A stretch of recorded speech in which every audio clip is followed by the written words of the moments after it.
এই লেভেলে অনেক পার করতে আমার 4-5 বার ট্রাই করতে হয়েছে। যাই হোক, অবশেষে পার হয়ে গেলাম, কারণ এখানে অনেকগুলো বলতো ইচ্ছা মতো সরাসরি করতে হয়। এই আস্তে আস্তে পড়ে যাব পড়ে যাব।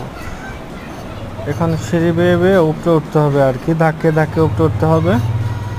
তো তোমরা যারা গেমটা খেলো না, তোমরা নামাও, নামিয়ে প্লে স্টোর থেকে নামাতে পারবা।